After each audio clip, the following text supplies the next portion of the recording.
Hello and welcome to the All Rookie Podcast. Today is June 21st, 2023, and I'm your host, William Harris, aka William is Bill. Great to be back with you today on another great episode of the All Rookie Podcast. It is one day away, ladies and gentlemen, from the NBA draft. Can't wait. You're going to be hearing this on Wednesday. The draft is Thursday. So I had to release my final big board rankings. And I mean, you've seen some of the reports I've done on players, scouting, mock drafts. Now let's get that final big board out there. This is my favorite thing, is the big board as opposed to the mock draft, because the mock draft, you're going by best players, but also trying to fit guys in. You know, you're worrying about, oh, this team has a point guard, so let's go down a spot or two, you know, all that. For this, I can just put my favorite prospects as far as rankings in order from best to worst, 1 through 60. So I'm going to give it to you just like that. So let's get straight to it like it's nothing to it. Started with number 1. Who is it? It's not Victor. That's who you're expecting. That's who I have mocked number 1 to the Spurs, because that's who they tanked for. You know, they didn't tank for another dynamic point guard. They tanked for Victor Wembanyama. The number 1 prospect in this draft class, in my opinion, is Scoot Henderson. And it's not really close. And especially with him measuring in recently at 6'4" as opposed to 6'2", someone is getting a dynamic player. And it's unfortunate that I have to say someone, because the Charlotte Hornets, the hometown team of myself, is playing around with this draft pick, talking about, we might take Brandon Miller, we might trade the pick, It seems like they're trying to do everything but take Scoot Henderson because they have LaMelo. We will see what happens, but Scoot is number 1. From the G League Ignite, averaged 16.5 points, 6.5 assists, 1 steal per game. You know, the knock on him is the shooting percentage. He shot 27.5% from 3. He does have that 6'9" wingspan as well. So his height is not a concern anymore. That's nothing negative you can say about him, except for his shot is not elite. Everything else he does is elite. He's an exciting electric player, has great steals, capabilities, very fast, athletic, super quick first step, and he's a clutch player. He handles the ball like Kyrie Irving, and he can drive to the rack. And you know, if you've seen him, he is one of the most fit, built, muscle-bound guys in this draft. Very strong for a point guard, especially. Incredible leaping ability, great vision. He has the total package. He doesn't get rattled in traffic. He can beat a double team. He can find the open man without panicking. And he played great with the G League Ignite. I can't wait to see what he does in the NBA. You know, and he's not necessarily a score-first point guard either. He's unselfish. Gets his other teammates involved. Toward the end of the season, you could tell he was trying to get his other guys, Leonard Miller, City Sissoko, draft stock increased. So, I mean, you have to love everything about Scoot Henderson. And the shot is not broken. It's not terrible. It's just average or slightly below average. And it can get better. I'm sure it will. If you've seen this guy, you know how he works in the offseason, because he worked incredibly during the season. You know, one of the younger players in the G League, playing against grown men, 17 and 18 years old, as he was dominating. It's a lock. It's a sure thing. Sorry.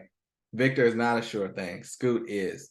I'm not saying that to jinx him, but just from my evaluation, Scoot Henderson is the number 1 prospect in this draft class. Number 2, is it Victor yet? No, it's not Victor at number 2 either. I have Amen Thompson. No, and you know, no matter what other people are saying, if he's falling down boards, oh, his brother's better than him. There's a lot of conjecture about Amen Thompson. He's still the number 2 prospect in my class. In this class, I can't change my feelings because of what other people are saying. I don't care if he falls to 8. Watching the film on him, another dynamic point guard.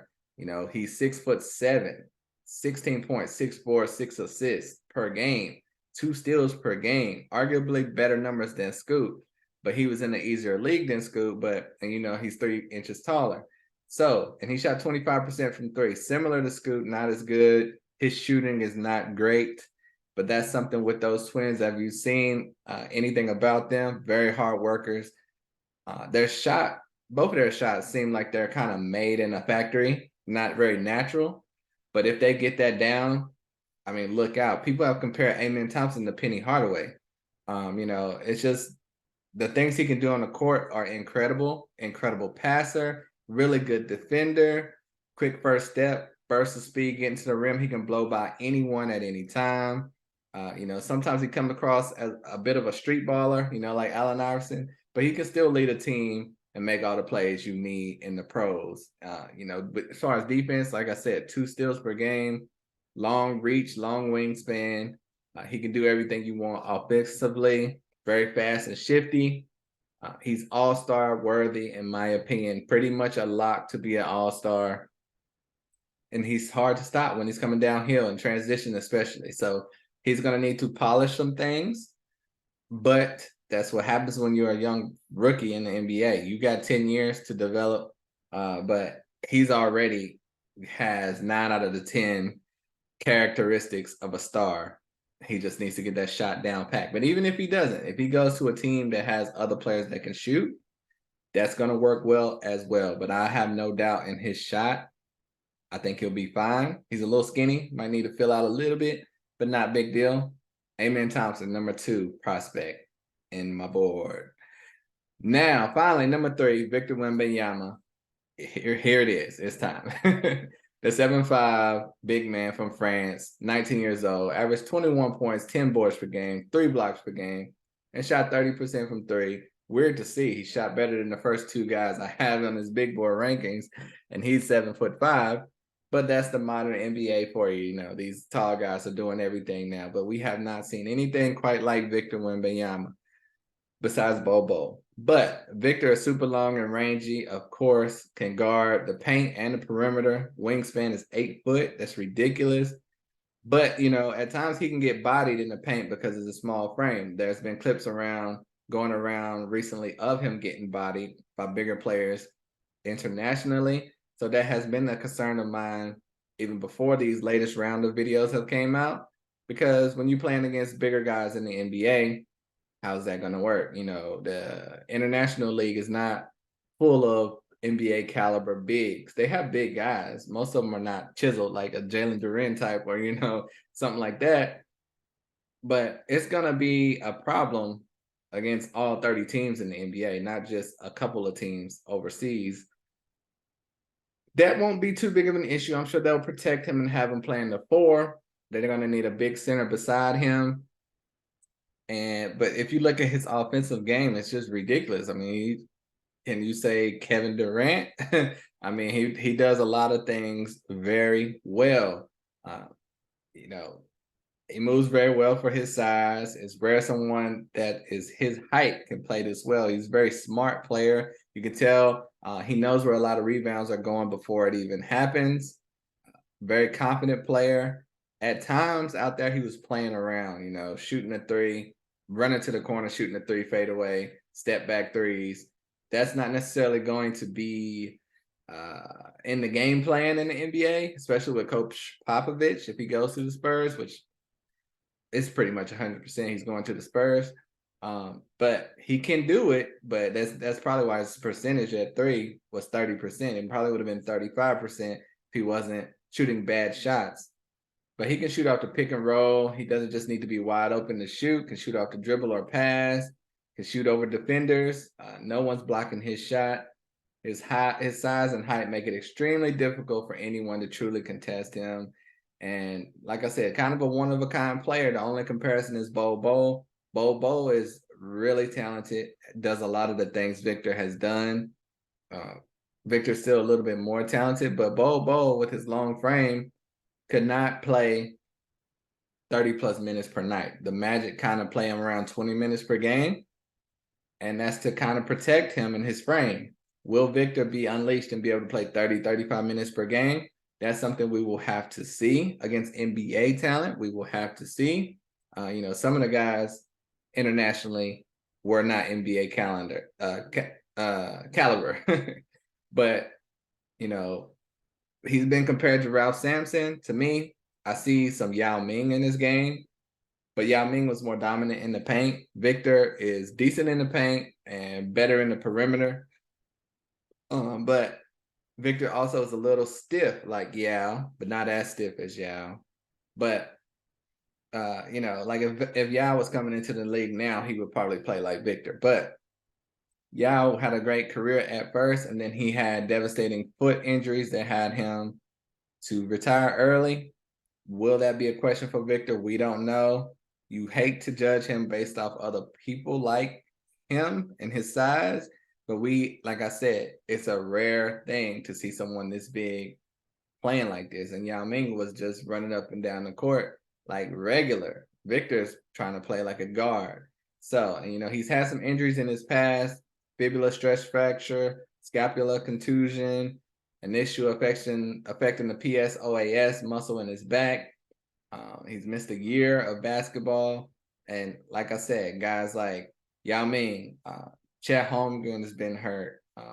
Bol Bol's been hurt. Jonathan Bender was only 6'11", but similar frame and style of game to Victor, had to end his career early from injury. So it's very interesting. I hope to see Victor succeed in the league. If everything goes well, he can, but we will see. But, his rebounding and block should carry over pretty easily. His shooting should translate. I hope he gains a little bit more weight. I'm sure he will. But, he only weighs 15 more pounds than Scoot Henderson, and Scoot Henderson is like a foot smaller than him. So there'll be an adjustment to the NBA size. Hopefully he'll stay healthy. Victor Wembanyama, everyone's excited to see him, but I think people need to slow down with the whole generational, once-in-a-lifetime prospect. Let him get on the court and see how he does. And speaking of health concerns, though, it's been videos of him viral, going to the subway and visiting this place and that place. Everywhere he goes, he has to bend his head to fit in. This is a small thing, but that's not good for your back. So the N75, bending all the time, it's going to be with the wear and tear of the NBA all the time. Call me a worry wart, but I have Victor at number 3. Now, I know you're going to kill me for that. Hit me in the comments, whatever. No one's always right. Somebody got on me today and said, hey, you had Jabari Smith as the number 1 pick last year. It's like, yeah, if you look at the film, I stand by that. Paolo Banchero is playing better in the NBA than he did at Duke. This is about projecting and what you see, what you feel. There's no site, no podcast, no TV show, nobody on TV that's going to get every pick correct. And especially, you can't judge someone by a year either. I'm still very high on Jabari Smith. And I'm rooting for these guys. I'm rooting for Victor. Even though I have him 3rd, it doesn't mean I think he's a bust or a terrible player. I think he has a high upside, but I also think he has a high bust potential because of his size and health risk factors. So the guaranteed things are Scoot and Amen, in my opinion. On down to number 4, Brandon Miller from Alabama. And when I get to the second round, 30 to 60, I'll speed it up for you guys, so I'm not going to keep you here all day. But Brandon Miller at number 4, 6'9", 4 from Alabama, averaged 19 and 8, 38% from 3. That's probably why he is in such a debate for the top 3, because of that 3-point percentage. That really helps. If his 3-point percentage was 28%, he wouldn't be in the top 3, top 4 consideration. But Brandon Miller is 4th on my board. Great freshman season. Won all type of awards from Alabama. Great shooting ability. His form is kind of weird, but it goes in. He can play methodically or blow by the defenders. Great handle for his size.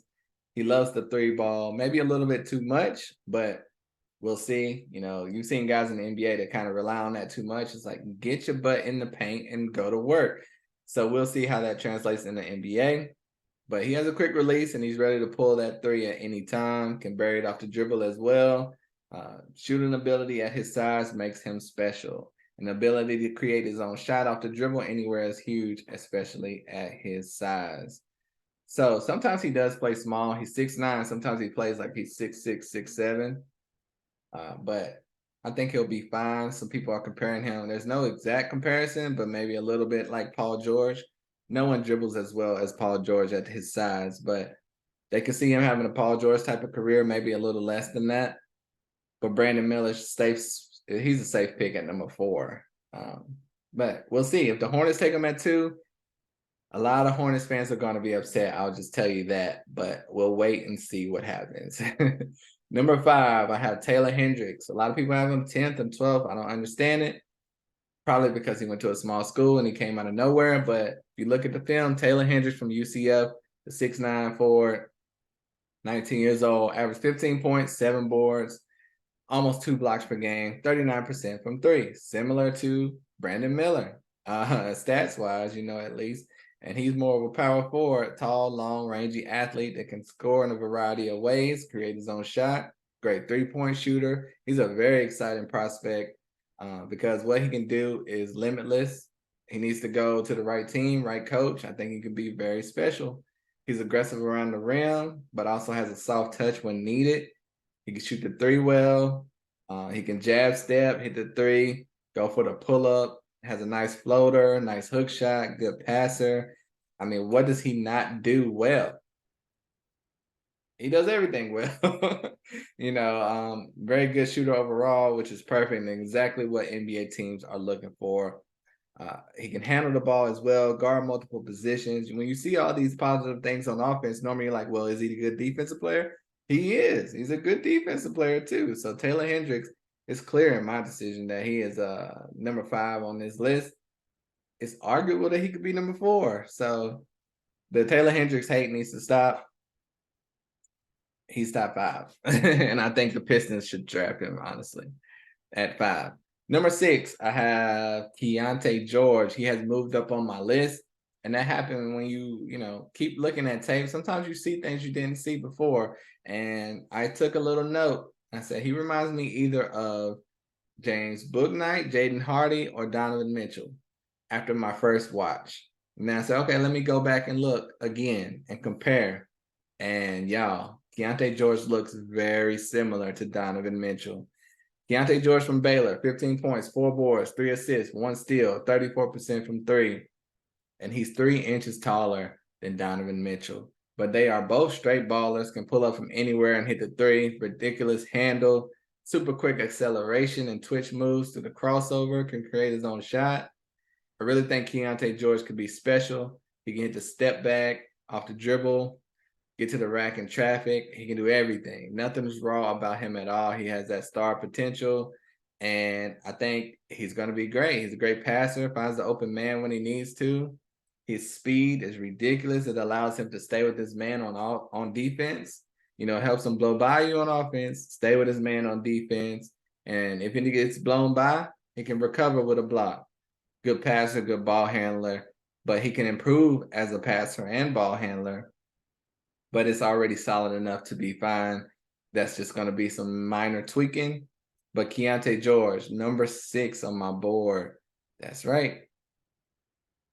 That's right. You heard it here first. But number 7, another riser on my board, Kobe Buffkin from Michigan, 14 points, 4.5 boards, 6 foot. I think he's 6'5", 6'6" right now. He weighed in, measured in taller than he was before. 35.5% from 3, 19 years old. He moved up with the comparison as well. Watching his game, he reminds me of Tyrese Maxey. Nice jumper, good 3-point shooter, has a burst of speed on the way to the rim, sneakily explosive, finishes good in traffic, excellent finger roll and floater in the paint. He can do everything you want offensively. Being a combo guard, you kind of wonder what team's going to pick him, how's he going to play. But you just have to get the guy in there because the talent is there, moves his feet well. He's really good on defense as well. You'll see a lot of stuff on him blocking guys' shots because that height helps him out. He has super fast hands on defense, creating steals as well. And I think Kobe Buffkin is number 7. You've heard him moving up everywhere. People are saying maybe 15, maybe 14, maybe 10. I have him at the 7th best player in this draft class. Another surprise for you guys, Dariq Whitehead is number 8 on my list. People have him in the 20s and 30s. It's crazy to me. Dariqa Whitehead is from Duke, 6'7". Stats were not that great because he only played around 18 minutes per game, I believe. 8 points, 2.5 boards, almost a steal per game, but he did shoot 43% from three. Now, he has a 16 wingspan as well. Dariqa Whitehead moves like a pro, much different than guys his age and body type in this draft. He seriously looks like an NBA player. When you watch his film and other players' film, there's a difference. There's like everyone's here and he's up here. Great shooter, great stroke. His form is pure. He has that quick twitch movement with or without the ball to get open or go by his man. Seriously a jaw-dropping player. His skills are unmatched in this class. He can Euro step, pull up off the dribble, create his own shot. I mean, he's ridiculous. One of the most fun players to watch in this draft. It's great to see a baller, you know, not just a guy with all the tools and the body type and potential and the wingspan. He is a baller. He's ready to play right now. You think he would be a senior or a junior, but he's just a freshman. And with this skill at 19, his ceiling is through the roof, as MJ would say. I wanted him to score more because he only scored 8 per game. But then I noticed it was because they were babying him because of injury. But when he gets to a better environment in the NBA, when he gets 100% healthy, he will flourish. He shows great hustle and recovery skills on defense, quick hands, plays the passing lane well, great size to translate offensively and defensively. Now, the low playing minutes was due to a stretch fracture in his foot. And then after that, he had a sprained ankle shortly after, but he played through the season. But yeah, 16 minutes per game. So, but then after, you know, this is my scouting report on him with the sprained ankle after the stretch fracture. So he was playing on limited minutes and still looking like one of the best players in this class. Imagine him healthy. Now, after this season, he did have to have another foot surgery on the other foot. So that's very bad. That's going to have him dropping on a lot of people's boards. But he will be ready. They say he'll be 100% ready when the season starts. If there's a team that's willing to take that risk, you know, a lot of times lottery teams are like, I want it now. I want to see him now, practicing now. But think about Joel Embiid. He didn't play like the first year of his career because of injury, and that's why he fell to 6 in the draft. If those teams would have just said he's the best player, let me take him and let him sit, they would have the MVP of the league. You cannot pass up on Dariqa Whitehead. I mean, do it at your own peril because Dariqa Whitehead is a star. It's arguable that he's number 8. I originally had him at number 6, but those foot injuries even made me drop him 2 spots. But I'm very high on Dariqa Whitehead, and if he heals 100%, look out NBA. I'm very excited to see who takes him on Thursday. Now, number 9, to probably who you were thinking you would hear a few names back, Cam Whitmore from Villanova. 12 points per game, 5 boards, 34% from 3, 6'7" small forward, perfect size, weight, and athletic ability in the college game that will translate to the NBA. Finishes kind of clunky at the rim at times. His game is not beautiful like some of the other guys, but he has a good handle, can hit the step back 3, can get to the rim.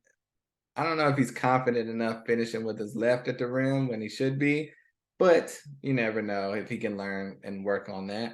He just doesn't seem like the most polished player. He's more of he has a perfect size and weight so he can get to the rim and do what he needs to do. But on defense, he can guard multiple positions. He can stay with someone his size, and he can guard smaller guards. He has a nice quick dribble, first step to get where he wants to go. Doesn't really free himself to get open, but it gets him to go into the lane where normally good things happens. And he's a good rebounder for his size. I don't love his form. He has a slow release on the shot, but you know, he's a great leader, great athleticism. Not sure his offense will translate right away, but it depends on where he lands. I don't know if he's going to come in and be a star, you know what I mean? So he looks like a baby Paolo Banchero at times, but he also looks like a baby Isaac Okoro at times. So that's why I have Cam Whitmore at number 9. You know, he needs to work on his turnovers and shooting, especially free throws. But I think he'll be okay. So I had him originally at 6, so he got moved down to 9 because a lot of people are very sure about him, but I have a little doubt. Next, I got to a guy that people have a lot of doubt about for some reason, Bryce Sensabaugh. He's been plagued with a few injuries, but Bryce Sensabaugh, 6'6" guard from Ohio State, average 16 and 5, very natural player, unlike Cam Whitmore. Has all the moves and is a great shooter, plays with finesse, but also aggression, great power when attacking the rim, can shoot the fadeaway, can shoot the 3 off the dribble or spotting up. He's a perfect offensive prospect. He should come in the league day one and be ready to play. Great court vision and awareness. May rely on the fadeaway a little bit too much, but he's just a really good shooter. Did I say what he shot from 3? 40% from 3. So that's what you love to see. And that size is good, very good defender. But people are worried about his defensive acumen. I think he'll be fine. He can do it. He may not have felt like he needed to do it. Don't think no one in this class just is gonna be abused on defense. I believe that's overrated. Bryce Sensabaugh, he's a top 10 talent in this draft class. All right, moving on to 11 through 20. Number 11, Grady Dick from Kansas, 14 points, 5 boards per game, 40% from 3 as well. Has the speed, athleticism, great size, tremendous shooter, very quick release on his shot, great at getting steals, good team player, good cutter. He dunks with authority. That's something you don't hear about Grady Dick. He's an alley-oop threat. All you hear about him is shooting, but he has some athleticism. He could take it to the rack and drive right or left, go right by you, get the slam.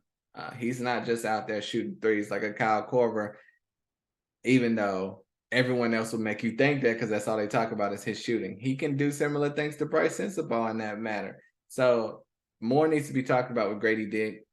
Even experts are saying, oh, he's a great shooter. He's a great shooter. Yeah, he is a great shooter, but he's a great basketball player as well. He may need to get a little bigger weight-wise. He is 205. To be 6'8", you might want to be a little bigger than that, but that's not going to be an issue. He can improve on creating for himself, but I think he'll be fine. The only issue will be how will he be used in the NBA? Because Corey Kispert was similar to Grady Dick, one of the best shooters in his draft class, but he also did other things. When he went to the Wizards, he kind of was restrained to being just that shooter, which a lot of white American players are, put in that position to do that. And I hope they don't do that with Grady Dick because he can do a lot more. Next, Jett Howard at number 12, 6'8" from Michigan, 14 points per game. He plays offensively like Carmelo Anthony. He has star potential, great handle, can pull up and hit the J, hit the fadeaway, hit the step back 3, and he can play in the post. If there's a knock, I just want to see him shoot more. People are worried about his defense, but in my opinion, he could be Melo 2.0 if he's given the keys to a team.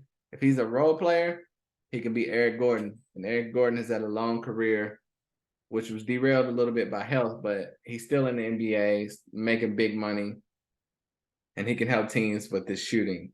But he's a top 12 pick for sure, in my opinion.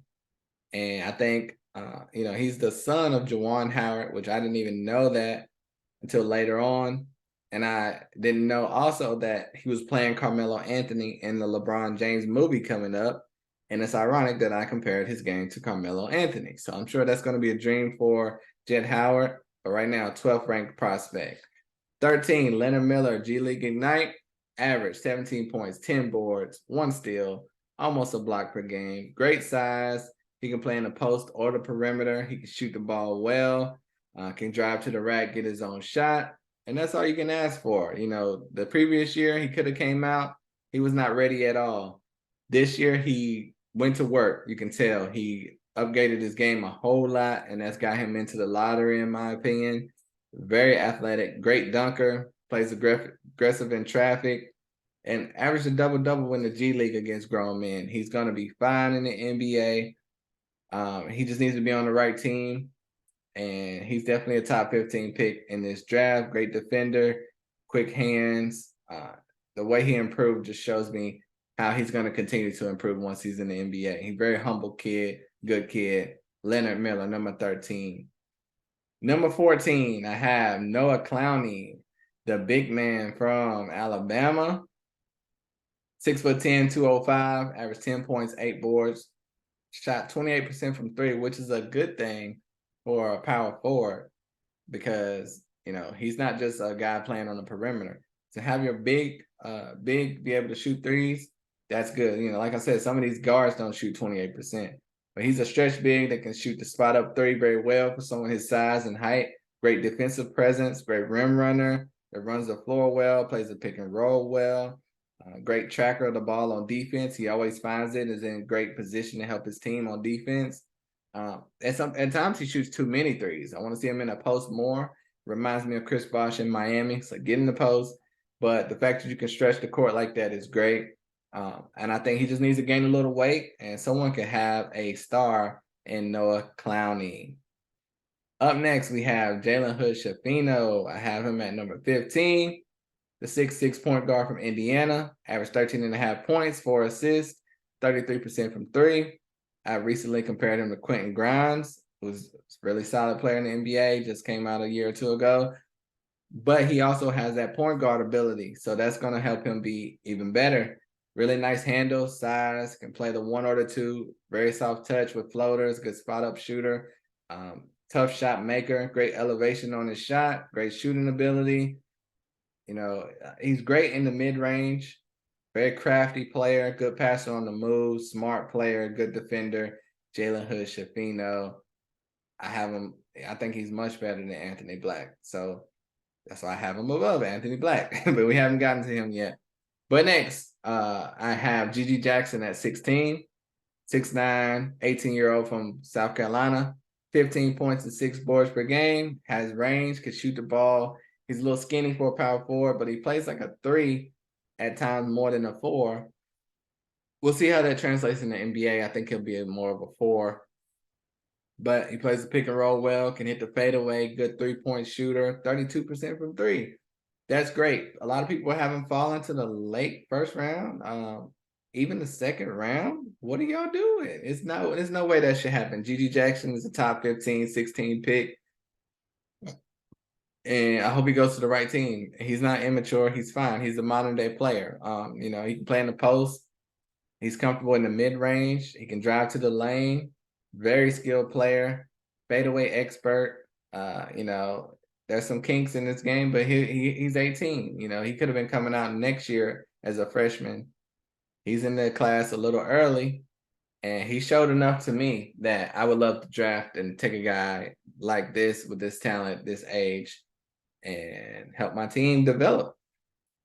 Up next, I have Jordan Hawkins at 17, 6'5" guard from UConn, tremendous 3-point shooter, 39% from 3, comes off screens, pick and rolls, and he's a lethal lights out shooter. All he needs is an inch of space to get a shot off. He very much reminds me of Richard Hamilton coming off screens. He doesn't really create a lot of space when he's dribbling the ball, but he most likely will be coming off screens and spotting up like Richard Hamilton, Reggie Miller in the NBA. Should be a lights out shooting guard in the NBA, very safe player to come in and fill a role for a team. Next, I have Ausar Thompson. Finally, for some of you, I'm sure you're like, where is he? But I mean, for me, there is a gap between him and his brother.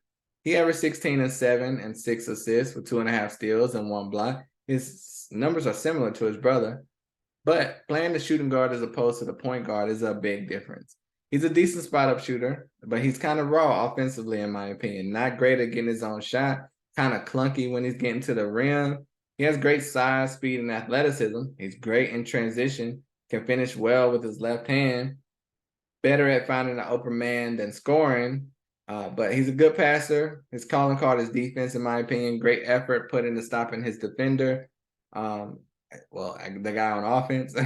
He's great at contesting shots and getting in his man's grill, making life hard on the offensive side of things for the offensive player. He moves his feet well, bodies his man. And as you'll see, most of these comments are defensive, in my opinion, because his shot and form are not smooth or natural. looks like it was made in a factory, like I said about his brother. But he's a very fun defender. I just don't know how he'll fit. I don't know if he will help a lottery team necessarily. He's more of a player that needs to go to a good team, and he can be that final missing piece, because he's going to have to develop his ball handling, his shooting. He's not going to be bringing the ball up court. So what are you going to be doing? But still a good talent, worthy of the risk.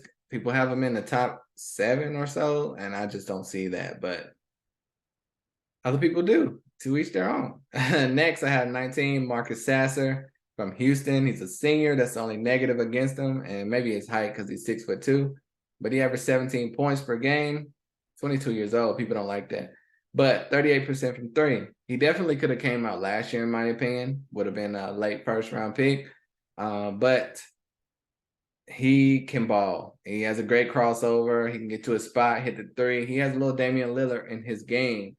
So I'm a big fan of Marcus Sasser. I love his hesitation to fool defenders, which leads him to getting the shot or driving to the rack. Very long range, loves a step back 3. Doesn't need much space at all to get his shot, but he can create it if he needs to. Very polished player. Just needs to get more assists, really. And he could go to Portland with their second pick and replace Dame in the future. But it's going to be interesting where he goes. 19th best prospect. I hope he can go to a team where he can get some minutes, because if he can come in, be himself, he's a dynamic player. Marcus Sasser at 19. Number 20, highly debated player, Emoni Bates.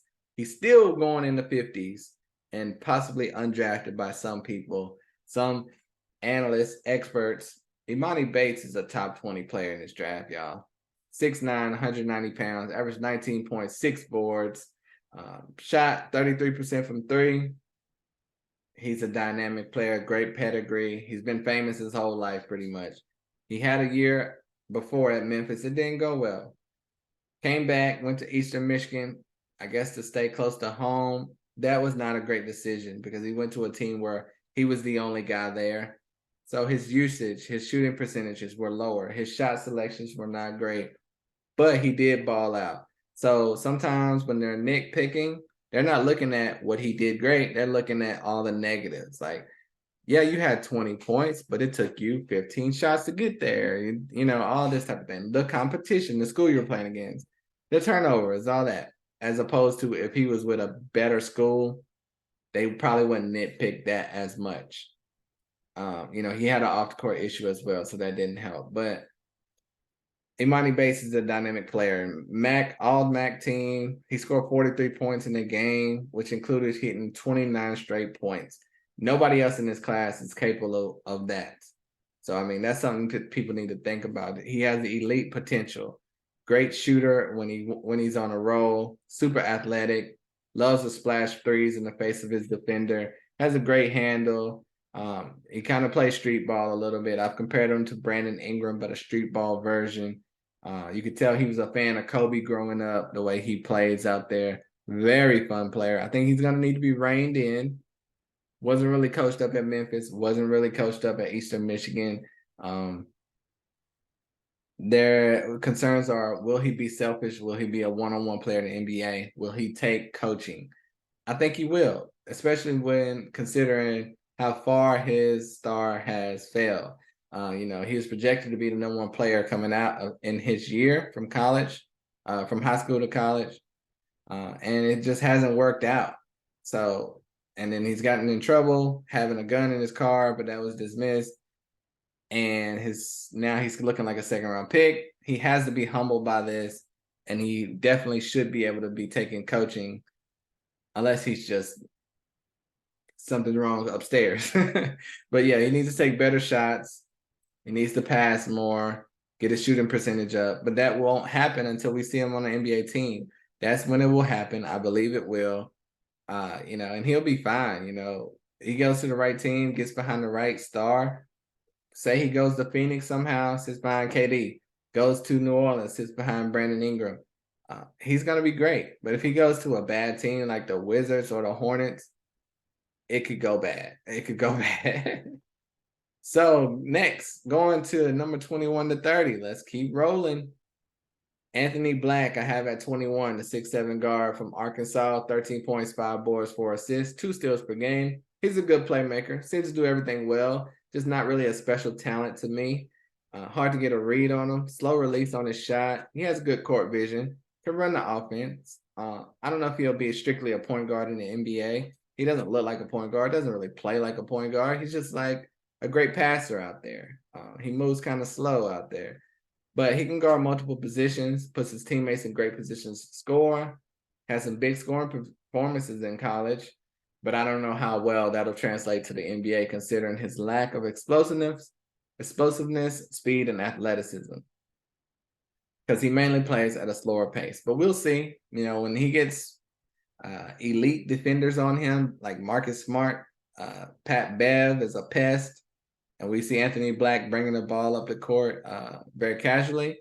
We'll see how that goes. It could, I mean, he could flourish. He could not. Right now, he's number 21 on my list.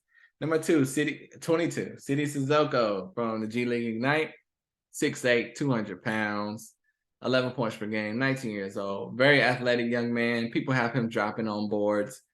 I can't do it. I still have him at number 22. He can get to the rack with ease. I love his height, weight, speed, good post-up moves. He can play at the perimeter as well. He has everything in his package. He just needs to polish it and continue to improve. He reminds me of a guy that the Raptors would draft. They get guys like this that are off the radar, and the next thing you know, boom, you got an OG Anunoby. Boom, you got a Pascal Siakam.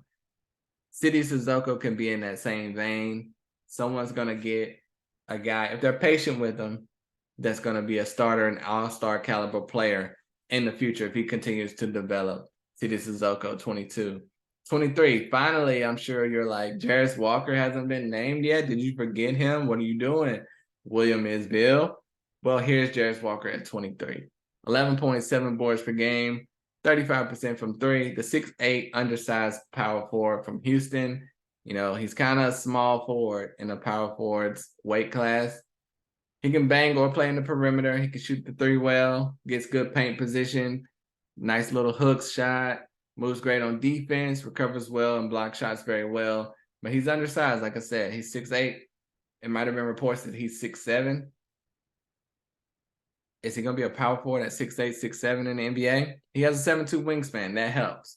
But if he's going to have to be a small forward, that's not good. He's just 240 pounds. So he's kind of like too big to be a small forward and too short to be a power forward. He's going to be a tweener. And his game reminds me of Grant Williams. He's a decent, solid role player that'll help a good team. That shouldn't be a lottery pick, in my opinion, around 23 to 26. There you go. Or a team like the Warriors could take him at 19, but I don't see him going earlier than that. I don't think he should, but we'll see what happens. And then number 24, Bilal Coulibaly, the 6'8" now. He was 6'6", but he measured at 6'8". Young man from France, 18 years old, 12 points per game, 35% from three. Nice handle, long and athletic guard. He can shoot it, get to the rack, create his own shot. He definitely does not play like a foreign player. Very nice and smooth moves. Also aggression and skill, attacking the paint. Very fast, especially on the fast break. Loves the Euro step and the finger roll. I think he could be special if he continues to develop. He's a little skinny, but long wingspan, allows for blocks and a lot of steals. Perfect prospect to take in the late first. I don't see top 10. 24, around 15 to 25. Probably his range. We'll see what happens. Number 25, a guy that never gets talked about, Jalen Wilson, 6'4" from Kansas, won all type of awards. He was a junior, so that might have been why, but 20 points per game, 8 boards per game, 34% from three. This guy's being overlooked, Jalen Wilson. NBA range, high release on his shot. When I was watching the film, he was instantly one of the best small forwards in this class. He can create his own shot, has the outside and inside game, great fadeaway, smooth shot and touch. Nice crossover. I love how he almost shows off with how deep he shoots his threes. He doesn't finish amazing in traffic, but he can improve on that. And, I think he's a good passer. Perfect size on offense and defense. His wingspan makes it easier for him to contest shots. Jalen Wilson from Kansas, number 25. Number 26, Maxwell Lewis from Pepperdine, 6'7" guard. 35% from three, averaged 17 points, 6 boards per game. It's a flashy two-way guard. Very fun watch. Great crossover and array of moves to score anywhere and anytime he wants. Very athletic. Great hesitation moves. At times, it's hard for him to create space, but he'll keep going until he can get there and score. But that's kind of because he was the main guy on a small school team. So that's going to attract other people coming to defend you. When he's in the NBA, that probably won't happen. So he could have a better path to freedom and movement in the NBA, depending on where he lands. He's probably needs to gain a few pounds, but he's a herky-jerky guard, good at attracting double teams, moves his feet well on offense and defense. Sometimes he's a little too aggressive on defense, but he's a kind of a guy that's not raw, but inexperienced. So another year or two of basketball, he'll be where he needs to be. He reminds me of Kevin Porter Jr. a little bit, and I really like his talent, Maxwell Lewis. Number 27, another guy finally off the board, Cason Wallace, the guard from Kentucky, 6'4", 12 points, 4 boards, 4 assists per game. Good shooter, solid guard, spot up three-point shooter. He can get to the rack, hit the pull-up J, go by his defenders. He uses a lot of hesitation moves and stutter steps to get where he wants to go because he's not really explosive like Amen Thompson or anything. He's just a smooth player, good shooter, great at getting steals and breaking up plays, loves blocking shots on chase downs. But I think he'll be a really good backup point guard, pretty much the same as Trevor Keels from a year ago, and he was drafted 40th. So will Cason Wallace translate? I don't know, but he should not be a lottery pick in my opinion. He's just a solid point guard.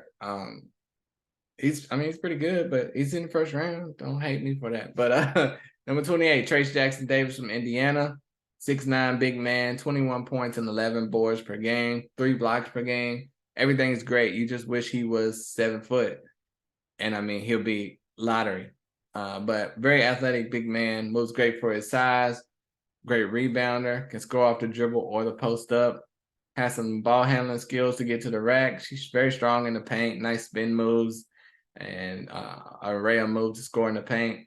He's not great at posting up, but he can get better at that. It's hard to score on smaller guys at times for him, which he needs to improve on. But Trayce Jackson-Davis, number 28. Number 29, Julian Strawther. I was a big fan of him last year. He decided to stay in college, but at Gonzaga, 6'7", 15.6 boards per game, 41% from three, lights out three-point shooter, ridiculous range, good athleticism, quick first step, nice package of moves to get to the rack. He's a gamer, had a lot of huge games for the Zags, had a 40-point game for him, very clutch player, and very good defender and hustle player as well. Moves his feet well, great at contesting shots. That's Julian Strawther at 29. Number 30, Kris Murray, brother of Keegan Murray. It was a debate here, Kris Murray or the guy I would say at 31. I'm going to go with Kris Murray. He's safe. A lot of people are like, he's not dynamic. No, he's not, but he's safe, And sometimes you got to go with a safe player. Left-hander, kind of an old man game, slow crossover. He did average 20 points and 8 boards per game. So he's legit as far as stats-wise, but will his game translate in the NBA? We'll see. He'll probably have to go to the right team, but he's a really good team player, makes good passes, good defense, and there's roles for guys like that in the NBA. Is he a smaller Al Horford? Is he a bit of a Kyle Anderson-like type of player? You don't have to be a speed demon to play in the NBA. We'll see. But Kris Murray at number 30. Now, 31, going into that second round, I'll give some love to Nick Smith at 31 from Arkansas. Some people have him going in the lottery. I don't see it on film. He looks small out there, even though he's 6'5", average 12 points per game, pretty much no other stats. He gets a steal per game, but he's a score-first guard. It reminds me of Malik Monk, but he's not as good as Malik Monk in college. So the way he progresses is truly up to him. People says there's been some injuries and he wasn't 100%. If that's possible, if that's the truth, that's a negative and a positive because he appears to be a guy that is a late first or early second. And it's a positive for him because he can play better once he gets into the NBA, once he's fully healthy. So we will see. We have not had the privilege to see him healthy, So here he is at number 31, Nick Smith from Arkansas. And, you know, those streaky shooters and heat check shooters are not really sought after. So it's better if you're just a regular point guard that gets other teammates involved and can score when you need to, as opposed to Malik Monk, you know, type of streaky shooter, Jamal Crawford type of 6-man, Lou Will, who just retired type of player, Bones Highland type of player. So number 32, Ben Shepherd from Belmont, lethal 3-point shooter, clutch, fast basketball player, multiple 30-point games, great player. I'm going to skim through the second round, but I love Ben Shepherd. 33, Kobe Jones from Xavier, 6'5" guard, takes what the defense gives him, very efficient, excellent shooter and playmaker. Kobe Jones, number 33. Terquavion Smith, number 34 from NC State. He's like Nick Smith, streaky shooter, clutch player, killer crossover, gets on hot streaks, and he could really play. I think he will be strictly a point guard, and that's going to help him.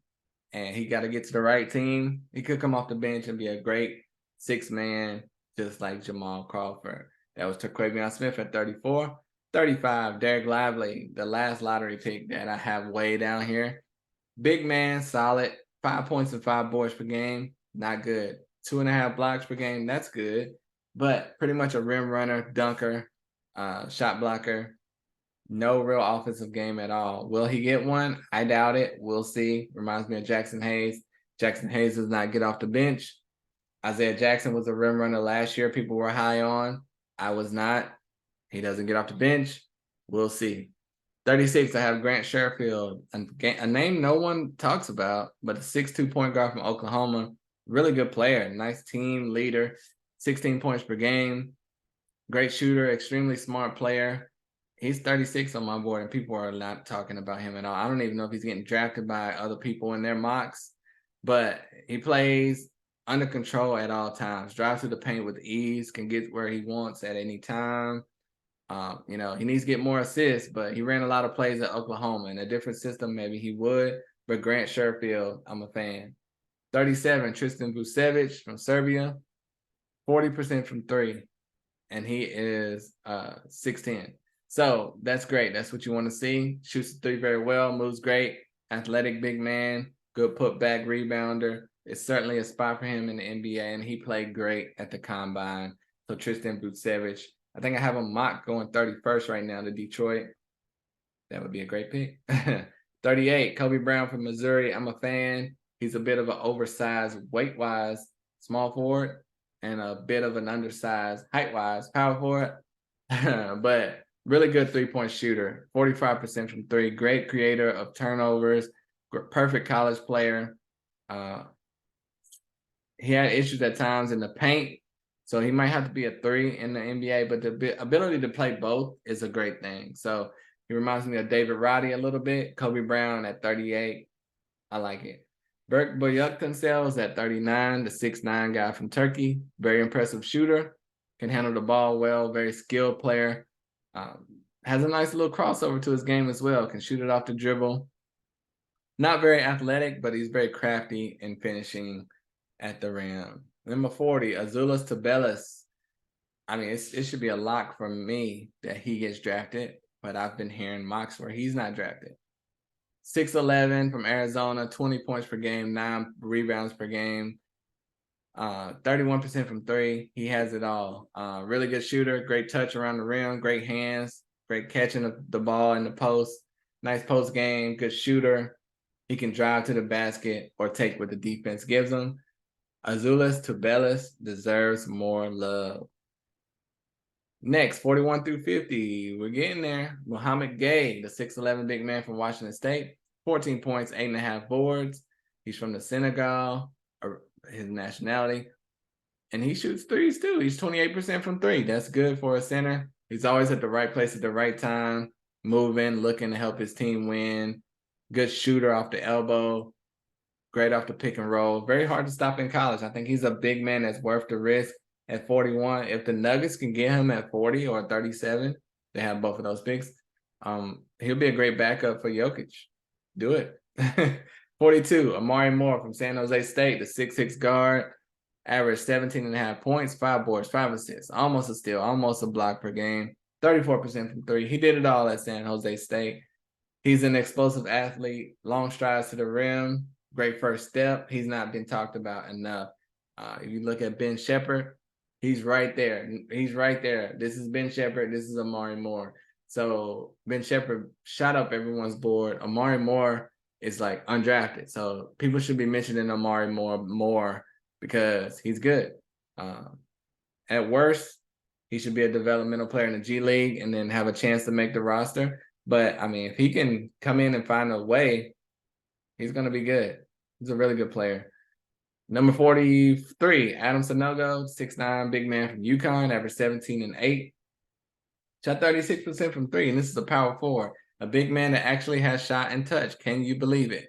He does work in the paint, always getting in position to receive a pass or inbound, good roller to the rim, can shoot the three, which is huge for a big, promising future. He has a lot of skill and touch to mold into a real player. I want to see more blocks, but the skill, presence, and understanding of the game is there for Adam Sanogo, and he won the championship. He's winning. 44, Amari Bailey, 6'5" guard from UCLA, shot 39% from three. It was kind of underwhelming for me, the film, but you're going to have to project a little bit. He averaged 11 points, not many other stats. He went to Sierra Canyon, one of the top, he was considered one of the top 10 players in his high school class going into college. He kind of had an underwhelming year, but he showed that he's an NBA caliber player. I wish he would have went back to college. Might would have been a lock for a first-round pick. Some people still talking like he's a first-round pick. But for me, he's number 44. It'd be great if he's just strictly a point guard, but at 6'5", he'll be a combo guard. And it's going to be interesting to see how he fits in the NBA. 45, I have Jordan Miller, 6'6" guard from Miami. Very smooth guard, lefty, clutch player, good all-around player, great size and athleticism. He stood out to me on Miami, and I wasn't looking for him to be the guy I was looking at, and he stood out. So he is a fifth-year senior. That'll hurt him, but he's good, and he's NBA ready for sure. But, you know, once you get around 45, that a lot of these guys are interchangeable. You're going to find a Jordan Miller in the G League, you know, so will they draft him or take a shot on an international prospect? We will see. 46, speaking of that, Vincent Valerio Bodan, the 6'10" Hungarian, 22 years old, moves very well for his size. Basically, he's 6'10", but he moves like a 6'6" guard. Really good shooter, great form, great cutter and mover without the ball. Smart, crafty with moves in traffic. He's not raw at all. High basketball IQ. Really good shot contester as well. Can take it to the rim. So he's not just a shooter. Vincent Valerio Bodan, I mean, I have him at 46. He can go higher than this because the second round gets weird. So we'll see. 47, Ricky Council from Arkansas, 16 points per game. Needs to work on the shooting, but he's very athletic, very flashy, powerful dunker, incredible in transition. When he's coming, move out of the way. Great cutter to the rim. Basically anything to do with getting to the rim, he's your man. He has a nice pull-up J, but needs to work on his shot. Solid overall player, Ricky Council. 48, James Nagy, finally off the board from Barcelona. Super high leaper. Plays the pick and roll well, runs the floor well, amazing for his size, raw and bouncy big. But I think he'll need to be in the G League to develop. He's not going to come into the NBA this raw and get consistent minutes. So being in the top 20, top 25, I don't think so, y'all. We'll see what happens. People love him. He looks great with no shirt on, but can he play basketball? We will see. But James Nagy is 48 for me. 49, Will Richard, 6'5" guard from Florida, 40% from three, tremendous three-point shooter, great at getting open, and then, of course, can hit the three, can hit the step back, great hands for steals. The talent is the shot. The ball handling is good enough to score in the paint in the mid-range. He should be fine in the NBA. Ryan Rupert is number 50, the last guy you probably have heard of on this list. You're like, why has he not been mentioned? Everyone's saying he's number 20 on ESPN. He's number 50 for me. Very raw player, very skinny, not a good shooter, slow release on his shot, not a natural talented basketball player. He's 2 years away from being 2 years away. So you want to take that risk, you go right ahead. But Ryan Rupert, you everyone's reaching on him, man. I got to tell you that. Next, 51, Jordan Walsh. It was hard to recruit him, man, to scout him. My main thing that I scouted on him was he should go back to college. It's nothing special at all there. He's a role player. He has the wingspan at 7'3". That's what you want to see. He has the height, 6'7", weight, but frame, all that's great. But if you're just projecting a guy to play defense, what's that going to do for you? There's guys like that everywhere. He needs to develop an offensive game. At times he looks lost out there. And so I think he needs to, he will be in the G League all year for sure. It's no doubt about it. So if you draft him, whether you draft him 20, 30, 40, 50, he's not playing much in the NBA, in my opinion. 52, we have Colin Castleton, a 6'11" senior from Florida. 16 points, 8 boards per game. Good mover in the paint. Nice post moves. Not just a dunker and put back player. So that's good. He has a nice little hook shot, solid jump shooter. Needs to gain a little bit of weight because he's 230 at 6'11". But he'll need to gain like 15, 20 pounds to bang in the NBA. And I would love to see him play in the post more. But, people are talking about him and they're not talking about Azuolas Tubelis. Azuolas Tubelis is better than Colin Castleton, but Castleton still should deserve to be drafted. Number 53. Well, here's the guy, Brandon Podziemski, 6'5" from Santa Clara. He shot up everyone's draft boards. But notice when he shot up everyone's draft boards after the combine. So after seeing his tape all year, he was not on anyone's radar. But then the combine, he's a first rounder. It doesn't work like that, y'all. If you didn't see the tape before, which I saw, and I had him going undrafted, why is he a first rounder? He's a lefty, no real follow through on the shot, but it goes in. He's a good shooter from 2 and 3, but he has a crafty old man game at times.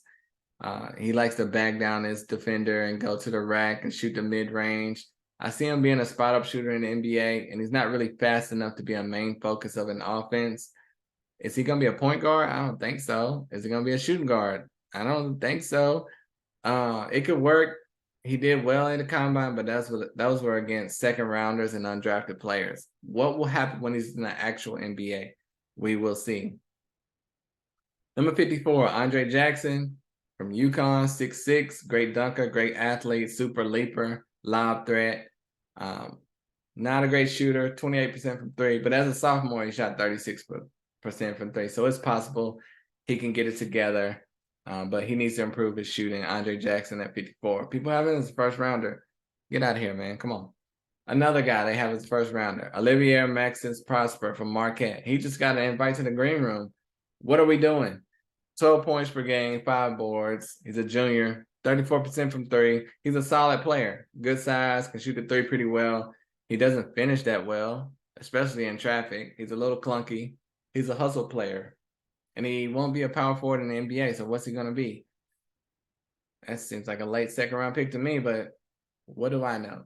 Number 56, Nadir Hiffy, or Nadir High Five, the 6'1" to 6'3", young point guard from France, 17 points per game, 35% from 3. Excellent point guard, especially internationally. I think he can come over here and be very good. He may take a year or two to develop like Fred VanVleet, which he reminds me of coming out of Wichita State. And then he can come into the NBA and have a role like Fred VanVleet and develop under a better point guard like he did with Kyle Lowry, and then turn into a max player. Quick instinctive moves. His penetration is great. Plays below the rim, but plays very fast. A faster version of Fred VanVleet. Sounds like it's worth the risk to me. Number 57, Marquise Noel, the 5'8" point guard from Kansas State. Incredible player. His only knock is he's 5'8". He averaged 17 points, 8 assists per game, 2.5 steals per game. And he showed he can be an NBA player. He abused Cason Wallace. He won all type of awards. He's a clutch player. He's a gamer. He's a winner. He's a star on the court. He led K-State to an incredible season. He's a great passer in the pick and roll. He has great court vision, can break down the defense and get to the rim. His size never really limited him in college. Will it in the NBA? The height is, taller in the NBA on average, per average. So it will be a little bit harder, but he flourished in college. So height did not hurt him in college. Will it hurt him in the NBA? 5'7" guys used to get drafted in the NBA and play. Errol Boykins, Muggsy Bogues, there's other guys. But it hasn't really happened in a while. It seems like the NBA has strayed away from guys that are under 6'2". So will Markquis Nowell break that mold? You know, we had Isaiah Thomas as well. IT. Will Markquis Nowell break that mold? He's talented enough too. I hope he gets a shot. 58, Justin Powell from Washington State. Very nice handle and control of the ball. 10 points per game, 42% from three. Good playmaker, makes great passes, especially in the pick and roll. Can shoot the three off the dribble or spot up. He's definitely a player that will fit in the modern NBA. Great size, clearly skilled, excellent shooting guard. He'll be a great fit for any team. He went from school to school to school. He transferred like 3 times. So that's not great. But in the end, for Washington State, he was. And I think that shooting is elite, and that should be a spot for him. Number 59, Julian Phillips. People have him going in the first round. I do not, clearly. Barely drafted. 6'8", 8 points per game. Not much else. He's a role player, in my opinion. Good rebounder. Can be a catch-and-shoot guy if he can shoot, but he can't really shoot yet. He's kind of the perfect college player, but that equates to a G League player in the NBA. And he goes up weak in traffic. He needs to get stronger, needs to work on turnovers. So you got to work on turnovers, strength, and your shot. I mean, 24% from three. Why are we talking first round here? Come on now. Now, next, at number 60, Jaime Jaquez, 6'7" from UCLA. He had a good offensive game, nice handle, good hustle player, hard worker, athletic, nice size, can drive to the rack. But when he scores, every bucket seems like it's very difficult. And that's not going to be a great translation for me to the NBA. But if he stays back and becomes, just a 3-and-D guy, he has a nice jumper, has a nice fadeaway. That might work. But he creates no separation when trying to score. And that's not great. He works hard on the defensive end, but probably a G leaguer, in my opinion. And when you're getting down to in the 50s, that's what you're going to get. Most of these guys are going to be in the G League. Most guys in the 40s are probably going to be in the G League. Some guys in the 30s will be in the G League. So, I mean, honestly, there's some guys in the late first that have been in the G League for 2 years and haven't really played. So, you just got to land the right guy and see what happens. I want to say some honorable mentions. Landers Nolley, a guy I'm late on, but I've just seen his tape recently. 6'7" from Cincinnati, average 17.6 boards. Landers Nolley is a player. If he's not drafted, he'll be on a 2-way contract. Jacob Toppin, really nice player, great athletic player, but he was a senior, 5th-year senior. His senior year was the only year he really had development, so production. But I like this. I like what I saw. And Jalen Slauson deserves to be mentioned as well. Good tape on him. Jazian Gortman. People love Seth Lundy, but I don't have him being drafted. So Chase Audige, Adam Flagler, Keontae Johnson. There's a lot of guys in this draft class that are deserving of love, but that is my NBA final big board for 2023. Hope you loved it. Hope you enjoyed it. Hope it wasn't too long for you. Thank you all for listening, supporting throughout the show. The draft's coming soon. Let's get to it. I can't wait to see what happens, and I'll be back with draft recaps and all that good stuff. Until next time, subscribe, and I'm out of here. Peace.